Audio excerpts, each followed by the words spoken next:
Neide Ferreira Araújo, de 49 anos, morava com seu neto, Gustavo, de apenas 11 anos. Eles se programavam para passar a virada do ano na praia quando foram brutalmente assassinados no dia 26 de dezembro de 2012. A polícia se divide entre dois suspeitos: Simval, filho de Neide e pai de Gustavo, ou um possível namorado de Neide, conhecido na cidade como Mineiro.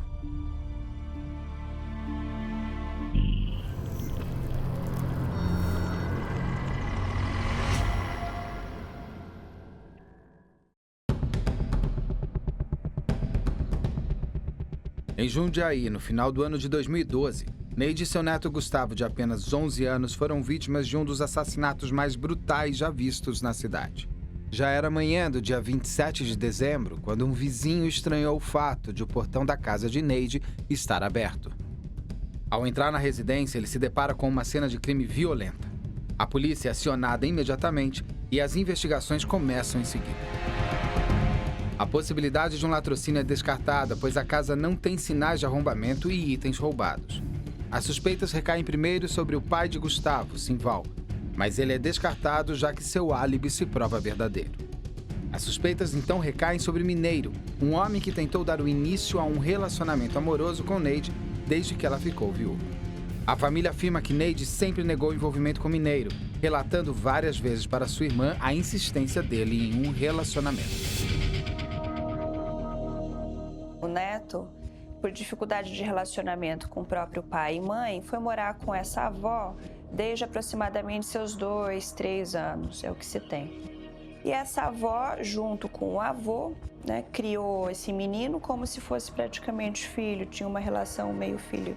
O avô morreu há pouco tempo antes da morte dos dois e essa avó passou a se relacionar com uma terceira pessoa, um mineiro. Um relacionamento aparentemente amoroso, inicialmente amoroso ali, né? E era uma família muito simples, lá de Jundiaí, tinha uma vida corriqueira tranquila, esse menino brincava na rua, tinha coleguinhas ali na rua. E determinado dia, no dia dos fatos, tinha um coleguinha desse menino na casa, junto com a avó. Esse menino ficou na casa até mais ou menos 10 horas da noite, pelo que se tem, foi para a casa dele. E no dia seguinte, a notícia de que os dois estariam mortos. A avó e o neto estariam mortos.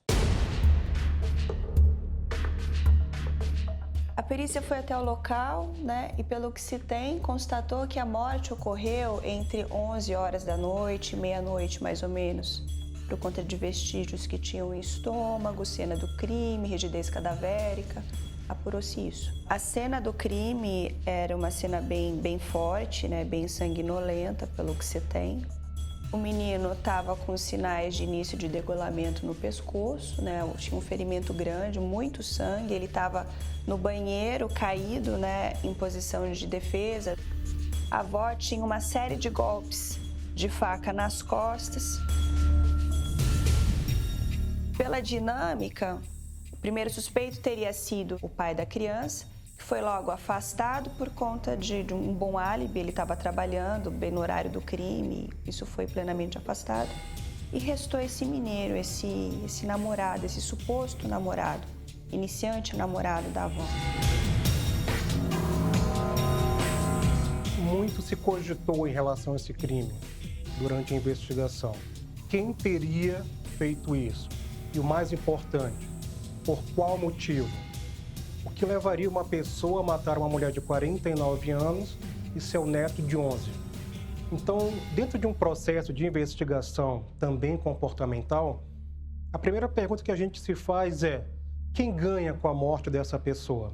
E o ganho, ele tem características não só materiais, mas ele tem características comportamentais e psíquicas também. Pela brutalidade, pelas características e pela análise comportamental da cena do crime, no primeiro momento já gritava que era um crime passional. A dinâmica do crime, o tipo de ferimento, o formato e profundidade dos ferimentos, em análise comportamental, já remetia a um autor que conhecia a vítima. O depoimento de uma testemunha foi crucial para a resolução do caso. Um colega de Gustavo estava na casa brincando no dia do assassinato. Ele permaneceu no local até as 10 da noite e relatou que havia mais um homem junto com eles. Ao ver a foto de Mineiro, ele o reconhece de pronto como o homem que estava na casa de Neide Gustavo na noite do crime.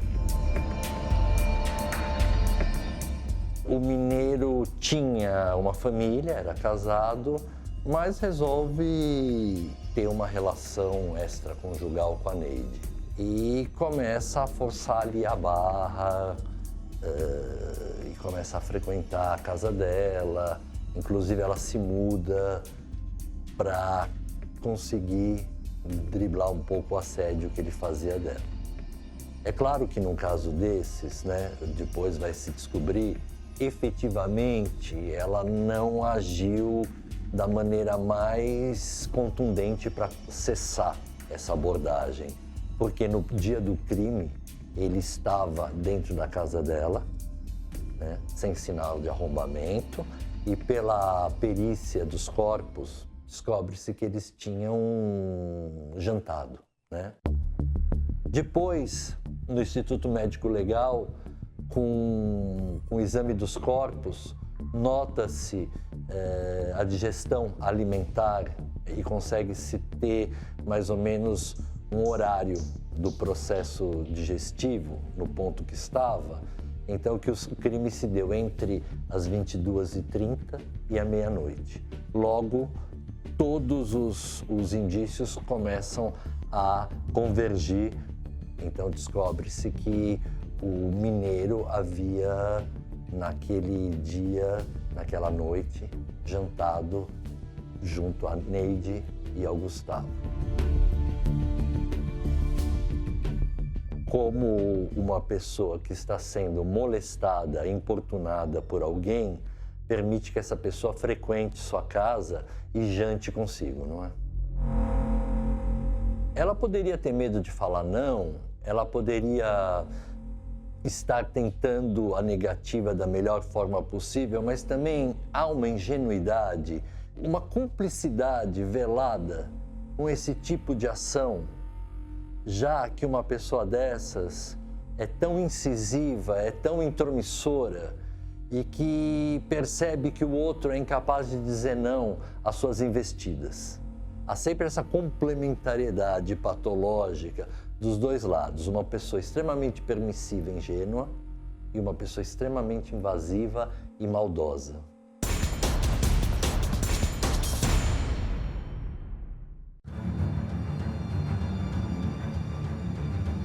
O que levou Mineiro a agir dessa forma?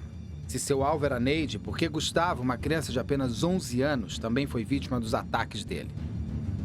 É possível que essa obsessão amorosa por Neide tenha se transformado em ódio?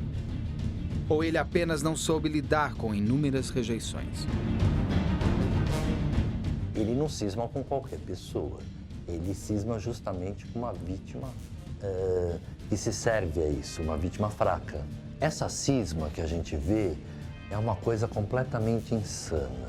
É um reflexo de um imaginário maníaco, onde o outro é um depositário das taras e dos desejos e do instinto animal desse psicopata.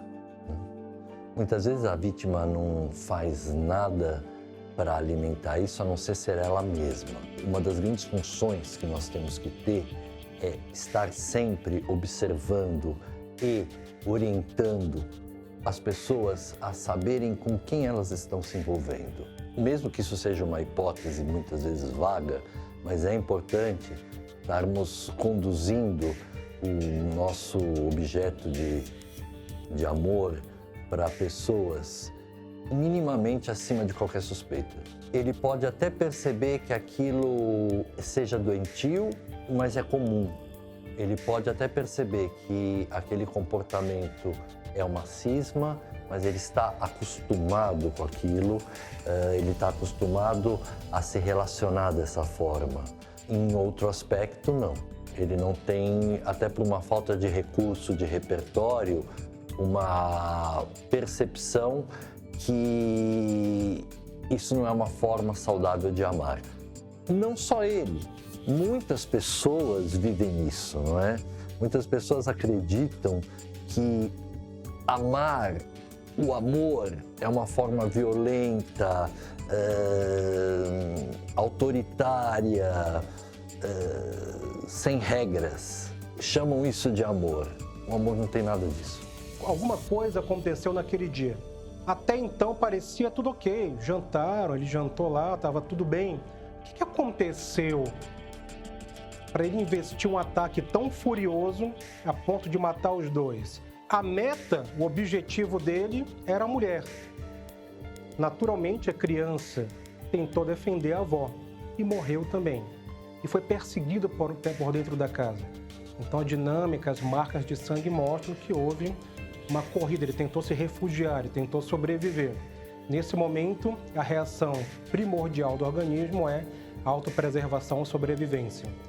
Mas era uma criança frente a um homem que era um trabalhador braçal, uma pessoa acostumada a fazer força e facilmente dominou as duas vítimas.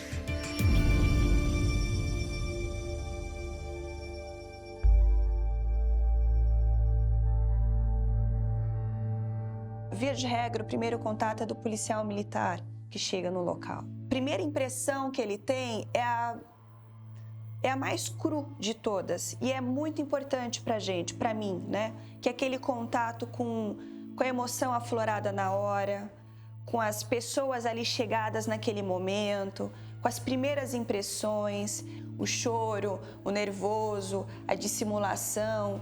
Quando isso vem pra gente no fórum, já vem muito frio, já vem muito mastigado, já vem muito filtrado. A informação já passou na mão de muitas pessoas, ela já foi muito trabalhada. Então, a colheita pelo policial militar ali dessas impressões, para mim, é muito rica. Depois vem a polícia civil, o delegado de polícia e a polícia científica colher materiais mais técnicos, né? As posições dos cadáveres, como que a pessoa entrou na casa, como que saiu na casa, vestígios de sangue, vestígios de comida, vestígios do momento, daquele momento ali, se era um jantar, se não era, tinha louça na pia, não tinha louça na pia, a casa estava limpa, estava bagunçada, camas arrumadas, bagunçadas, roupa por lavar. Para o promotor de justiça, para esse estágio mais final do crime, né, da análise do crime na justiça, isso é muito importante. Porque ali a gente consegue colher elementos de personalidade. Então, foi o pai que matou? Foi esse mineiro? Não foi? Por quê? Depoimentos de pessoas que estavam ali, que não estavam ali, da convivência diária. Nesse caso, foi possível chegar a esse mineiro, a esse namorado da avó, justamente por conta disso. Aquele menino, aquele amigo do neto morto, que estava ali pouco tempo antes do crime acontecer, presenciou o mineiro ali na casa. E pelo que se tem na dinâmica ali da casa, a avó deve ter reagido de uma forma negativa, ou reagido, que eu falo, ela deu uma resposta que o interlocutor não queria ouvir. Ele teve uma reatividade negativa a um pedido inicial dele, e nisso ele teve um rompante de violência, e o crime foi cruel desse jeito, né? Você percebe uma descarga de ódio, de raiva ali, pelo excesso de golpes que foram provocados. Neide e Gustavo foram encontrados com diversos golpes de faca. Neide foi encontrada no quarto e foi golpeada pelas costas. Gustavo foi encontrado no banheiro da casa, com os braços em posição de defesa. O que causou sua morte foi um grande ferimento na região do pescoço. O mineiro é uma pessoa completamente transtornada, vive um amor maníaco pela Neide. Ele já era casado. A mulher dele mesmo já havia ameaçado a Neide, que se a Neide abrisse a guarda para as investidas do mineiro, ela viria arrebentar a cara dela. Ou seja, ele já vem do meio permissivo, perverso, pervertido, onde as relações se davam dessa forma. Objetivo torpe, frio, calculista, sem recursos superiores, sem abstrações morais mais refinadas. Uma pessoa completamente doentia. Essa reação dele não é uma reação patológica, é uma reação disfuncional. A disfuncionalidade comportamental deve ser diferenciada de uma resposta patológica, doentia. Senão, é simples, a pessoa cometeu um crime, diz que ela é louca, está tudo resolvido. Isso não é verdade. A criminologia se deita, se debruça, senta e observa o comportamento criminal a partir de um fenômeno humano, não de um fenômeno humano patológico, doentio. E nesse caso, ele não demonstrou nenhuma alteração psicótica, nenhuma alteração do pensamento, nenhuma alteração da senso-percepção no transcurso da sua vida, e permitisse que uma frustração tal ele rompesse, tivesse uma cisão com a realidade, surtasse e a matasse. Ele não deu indícios disso. Então a resposta comportamental dele de inadequação foi consciente. Ao ser interrogado pela polícia, Mineiro diz que não vê Neide há 8 meses e que não frequenta sua casa. Depoimentos do vizinho, da família, principalmente do amigo de Gustavo, que estava na residência na noite do crime, fazem com que a versão de Mineiro não se sustente. A polícia decreta um mandado de prisão temporária que se transforma em prisão preventiva quando eles descobrem que Mineiro havia abandonado a residência em que morava. Com um levantamento de inteligência policial, os investigadores conseguem encontrar Mineiro e prendê-lo até que ele vá a julgamento. Esse caso mostra um pouco como as pessoas ingênuas são capazes de convidar para dentro de casa pessoas muito perigosas. A irmã já tinha alertado sobre ela procurar a polícia, já que ela estava se queixando que o Mineiro havia molestado ela, estava molestando ela. Algumas pessoas haviam orientado ela e mesmo assim ela o coloca dentro de casa. O que acontece a partir daí, e quando se chega no autor, é a tratativa, a narrativa, as argumentações dele de que não foi ele. Ele nega até hoje. Ele, em nenhum momento ele diz, fui eu e a motivação foi essa. Efetivamente, 100%, completamente não houve a possibilidade de dizer, fui eu e fiz por causa disso. Então, surge uma dúvida dentro da família dela, o porquê que ele matou. O que ativou nele tanta ira, tanta raiva, tanto ódio, para pegar uma faca de dentro da casa que ele estava, de uma pessoa que ele tentava se aproximar afetivamente. O que dá para entender é que houve ali uma insistência muito grande de um fato mais concreto, ou ele ofereceu um namoro, um casamento, ele queria uma coisa muito mais séria, e a negativa dela frustrou ele de tal maneira que o fez reagir com essa inadequação. Como o réu não confessou, a gente colhe provas adjacentes.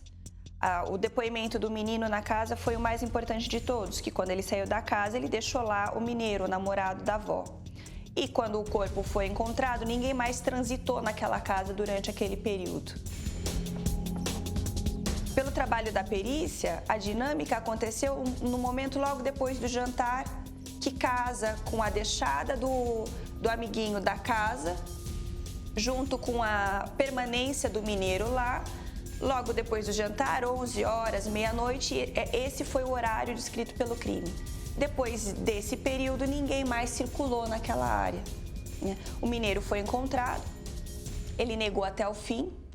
E aí no plenário, toda essa construção de prova, ela é muito rica, porque eu preciso conduzir o jurado num raciocínio lógico de como aquela dinâmica aconteceu, sem testemunha presencial e sem uma confissão. Como acusação, o papel do promotor de justiça é criar um convencimento na cabeça do jurado da ocorrência daquele crime e de que aquele réu é o culpado por aquele crime. Mas a permanência ou a posição do promotor de justiça no plenário não necessariamente precisa sustentar um fato ou um crime que ele acredita que não tenha ocorrido. Então, para um promotor de justiça estar em plenário sustentando a prova e sustentando a autoria, é porque ele tem certeza que aquilo aconteceu. É porque não é interesse do Estado e nem da sociedade manter alguém preso. por um sentimento de vingança ou qualquer outro sentimento que não seja a devida resposta, né, pela conduta social inadequada que ele tem.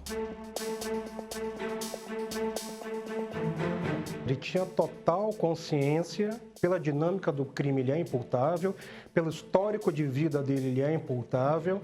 Em nenhum momento ele apresenta características de doença mental. Em nenhum momento. Nem o crime em si é um crime característico de doença mental.